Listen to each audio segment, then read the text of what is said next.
You wake up, but the world feels grayscale. Not dark, just faded. You go through the motions, but it's like you're watching yourself from a distance, detached, numb, suspended in a fog you can't explain. You used to burn with ideas, dreams, questions. Now, it's quiet inside. Not peaceful, just still. Unnaturally still. The kind of stillness that feels like waiting for something to return. But you're not even sure what. And here's the scariest part. You don't feel like yourself, but you also don't feel like anyone else. You're stuck between versions of you. You might be thinking, is something wrong with me? But what if nothing is wrong? What if this emptiness is not a malfunction, but a message? There's a concept in depth psychology called psychic death. It sounds terrifying, but it's not death in the way we fear. It's a symbolic death, a necessary shedding, a collapse of the identity that no longer fits. Jung believed that before we can grow into who we are meant to become, we must dissolve who we thought we were. And that process? It feels exactly like this: empty, disconnected, numb. Not because you failed, but because your old self has stepped aside and the new self hasn't yet arrived. We live in a culture terrified of pause, of void, of not knowing. But in the natural world, every cycle includes a winter, a time where nothing blooms. Not because life has ended, but because the roots are preparing for something deeper. This, what you're feeling now, is your psychological winter. And winter is not the enemy of spring, it's its condition. Virginia Woolf wrote, "A self that goes on changing is a self that goes on living." So what if this version of you, the silent, motionless, unmotivated one, is not broken, but transforming? You scroll looking for answers. You watch others create, speak, shine, and it makes your stillness feel like failure. But comparison is a trap. You're not in their season. You're in yours. And yours, right now, is underground. This is the paradox no one speaks of. Sometimes the most fertile transformation looks like nothing is happening at all. So what if your numbness isn't the end of creativity, but the soil it grows from? What if the part of you that feels nothing is the exact place your future self will rise from? And what if the silence inside you is not absence, but invitation? A man is not what he is in the moment of suffering. He is what he becomes after. Viktor Frankl. There's a lie you've been breathing in since childhood. It's quiet, polite, and poisonous. That your worth depends on your output. That if you're not producing, performing, or pleasing, you're wasting space. And so, in moments of stillness, you panic. You interpret numbness as laziness. You see rest as regression. You confuse emptiness with failure. But this is not your belief. It was given to you, installed like a program. And now it runs silently in the background of your life, draining your energy and distorting your sense of self. This lie has a name. In psychoanalysis, it's called the superego. That inner critic shaped by culture, parents, and conformity. It pretends to be your conscience, but it often acts like a tyrant. It whispers, "Don't stop, don't slow down. You'll be left behind. You'll disappoint. You'll be nothing." And so you keep going. You force yourself to create, to engage, to care, even when you have nothing left. Even when your soul is pleading for stillness. You become an actor on your own stage, performing happiness, performing productivity, performing connection. But it's all a show. Inside, you're crumbling. Albert Camus said, "A man's work is nothing but this slow trek to rediscover, through the detours of art, those 2 or 3 great and simple images in whose presence his heart first opened." But what if your heart is closed Not because you've lost your path, because you've been sprinting past the image that first moved you. Here's what nobody told you. Apathy is not the opposite of life. It's the symptom of a life misaligned. It's the soul pulling the emergency brake. If you feel a connection, hit subscribe and keep exploring with Senthora. Grateful for your support. It goes deeper than you think. When you push too long against your nature, people-pleasing, overperforming, silencing your truth, your psyche does something radical. It shuts down, not to punish you, but to protect you. Numbness becomes armor. Apathy becomes anesthesia. And that's where you are now. Not dead, not defeated, just paused, cocooned. But the cost of living this lie, of believing that silence is failure, that slowness is sin, is profound. You start forgetting who you were before the world told you who to be. You become a mirror, reflecting what others want to see. You lose your center, your instinct, your spark. You think you're in control, but really, you're dancing to a rhythm that was never yours. And the longer you wear this mask, the heavier it becomes. Until one day it cracks, not from force, but from the silence within. The individual has always had to struggle to keep from being overwhelmed by the tribe. Friedrich Nietzsche. So where did this mask come from? The one that smiles while you're numb, that says I'm fine while you're dissolving. It didn't start with you. It started when you were small, when you first learned which parts of you were acceptable and which had to be hidden. When your laughter was welcomed but your tears were shushed, when your questions were too loud, when your stillness made them uncomfortable, you learned to perform early, to please, to adapt. You built a version of yourself that could win approval, avoid punishment, fit in. This version, the false self, as Winnicott called it, was never born out of deceit. It was born out of survival. And that's the tragedy. You didn't become false because you wanted to. You became false because the world didn't make space for your truth.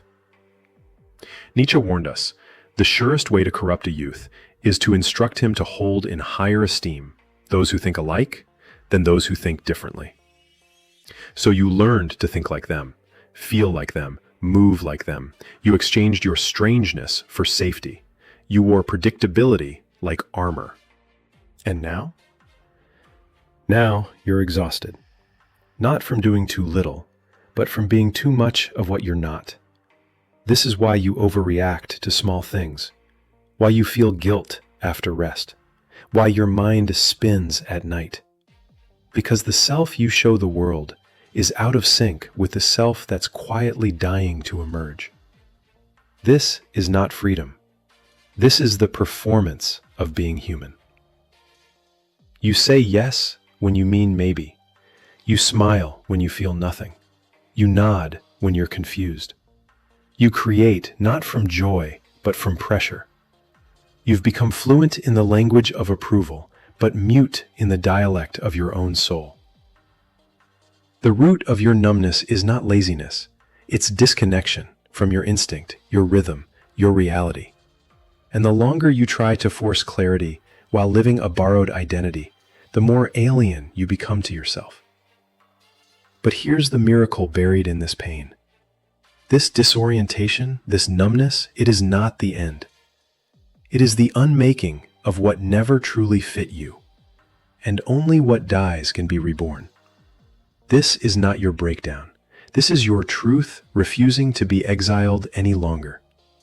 And now comes the sacred invitation.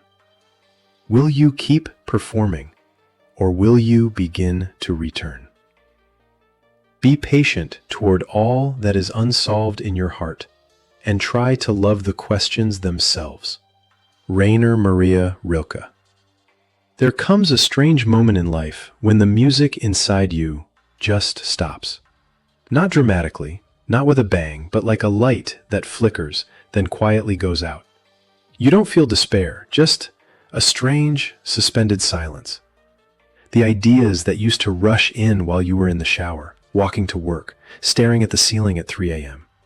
The dreams that used to keep you up with excitement now feel distant, like echoes from a life you barely remember. And it doesn't make sense, does it? You were once so alive. You had 10 browser tabs open, 5 projects in motion, 100 things you wanted to become. And now, you can barely care. Even the things you used to love feel like burdens. You think, where did I go? And worse, will I ever come back? But what if you haven't gone anywhere? What if this isn't a disappearance, but a metamorphosis? Carl Jung wrote of this inner turning point, a moment when the psyche, after years of outward striving, turns inward. It withdraws its energy from the external world and redirects it back into the unconscious to prepare for a new alignment. To many, this feels like depression. But Jung called it a creative illness, a sacred crisis that signals inner reorganization. You're not broken. You're being rearranged. Think about it. The high achiever who used to dominate deadlines, who now stares blankly at their inbox, not from laziness, but because their soul can no longer tolerate the lie of purpose without passion. The parent who spent years in motion, planning, fixing, doing, who now sits in the kitchen and wonders why everything feels so quiet, even with life buzzing around them.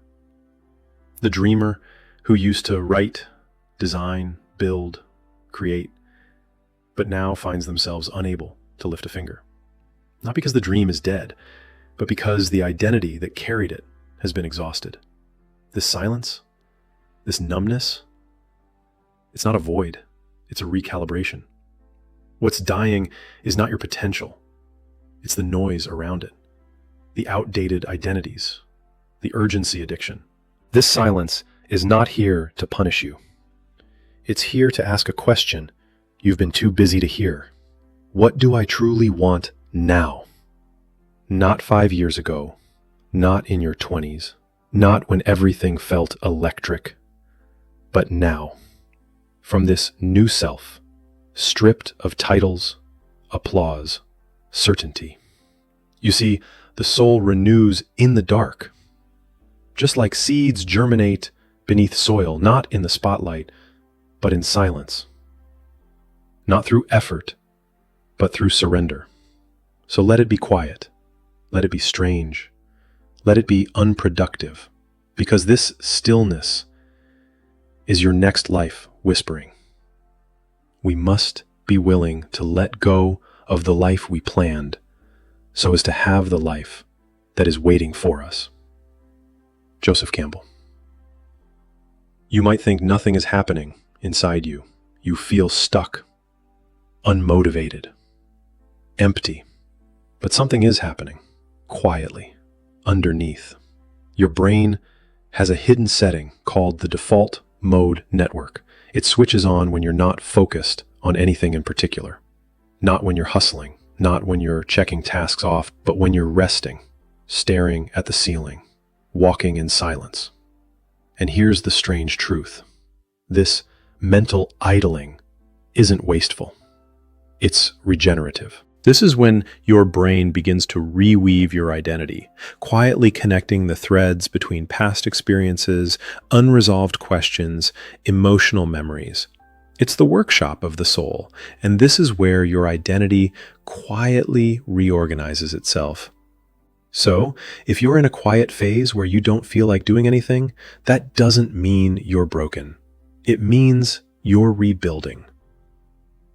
But there's a catch. This rebuilding only happens when you're really resting, when your brain actually has space. And let's be honest, most of the time when we feel numb or lost, we don't sit in silence. We grab our phones, we scroll TikTok, we watch reels, we binge videos for hours, and we think, this is my break. But that's not rest. That's noise. That's distraction dressed up as relaxation. Here's the truth. If you're constantly filling the void with social media, you're not giving your inner self the silence it needs to speak. You're skipping the part where the healing begins. And yet, let's not shame that either. Sometimes, scrolling is just your brain saying, I'm not ready to feel yet. And that's okay. It's not about being perfect. It's about noticing. Notice when you're using the feed to run away from stillness, and then, just for a moment, try to sit with it. No phone, no noise, just breath. Because in those moments, something powerful is happening inside you. This phase you're in, it's not failure, it's not laziness, it's the pause before a new version of you. Stillness doesn't mean nothing's happening. It means your next self is quietly getting ready. Even if you don't feel it yet, you're being rewritten from the inside out. The period of greatest gain in knowledge and experience is the most difficult period in one's life. Dalai Lama. So what do you do when you don't feel like doing anything, when the spark is gone but the world still demands your fire, when you can't push through anymore but the idea of doing nothing terrifies you? Here's what no one teaches you. You don't escape the numbness by overpowering it. You move through it by cooperating with it. This is not a phase to conquer, it's a season to listen to. Start here. 1. Stop forcing clarity. You're not supposed to know what's next. Let that sentence be a soft landing. The pressure to have answers only deepens the fog. Right now, the question is your teacher. Let it sit with you. Let it shape you. 2. Trade productivity for presence. Instead of pushing to create something great, return to the act of doing something small. Not for an outcome, but for reconnection. Write a sentence, not a story. Plant something, not a garden. Read a paragraph, not a book. The point is not to finish, it's to feel again. 3. Keep a void journal. Not a place for insights or goals, but a place to record your nothingness. I feel blank today. I don't care about anything. I miss the old me. Write without editing. This is not a record of your brilliance. It's a map of your rebirth. 4. Create without identity. Don't be the writer, the leader, the artist, the achiever. Let yourself create like no one is watching, especially not your past self. Right now, it's not about making something new. It's about becoming someone true. 5. Let stillness be an act of devotion. If you do nothing else, do this. Sit. Eyes open, no distractions. 5 minutes. Let yourself be. No agenda, no healing plan, no fixing. Just you and breath and time. It might feel unbearable at first. You'll want to reach for your phone. You'll want to solve yourself. But wait. Something happens in that stillness. A twitch, a ripple, a return. Not to your old self, but to something deeper, more grounded, more real. And here's the final shift. You are not in a crisis. You are in a conversation with the part of you that no longer wants to be ignored. Now act as if you matter. Not because of what you do, but because of what you are, even in stillness. And then the day came when the risk to remain tight in a bud was more painful than the risk it took to blossom. Anais Nin. So here you are, not broken, not lost, but returning from a place that had no name. You walked through a landscape without landmarks. You stood inside a silence so thick it felt like forgetting. You felt numb, not because you were empty, but because your old self had gone quiet, and your new self was still learning how to speak. This is what the world doesn't understand. Rebirth doesn't look like light. It looks like fog. It looks like staring at the ceiling at 2 a.m., wondering if you'll ever care about anything again. It looks like watching others race ahead while you can barely lift your feet. It looks like numb mornings, long silences, awkward pauses in conversations. But all of this, every moment you feared meant the end, was the soil of your becoming. You are not who you were. You are not yet who you will be. But you are finally free of pretending. The pressure is gone. The mask is cracked. The noise has lost its grip. Now, you move slower, not out of fear, but out of reverence. Now, you speak less, not from weakness, but because your words mean something again. Now you dream, but not to escape yourself, to meet yourself. Carl Jung wrote, "What did you do as a child that made the hours pass like minutes?" Herein lies the key to your earthly pursuits, so go back, not to the goals, not to the grind, but to the small, strange, beautiful instincts that once made you feel alive. Let them guide you, not into speed, but into truth. This was never about productivity. This was about potency, not doing more, but becoming whole. You are not healed. You are not perfect.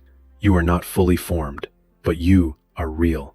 And in this world, that is rarer than brilliance. Now you live, not as the echo of who you were, but as the quiet voice that survived the silence. Write in the comments, "I am, and it's enough." Let it be your vow. Let it be your signal. Let it be your re-entry.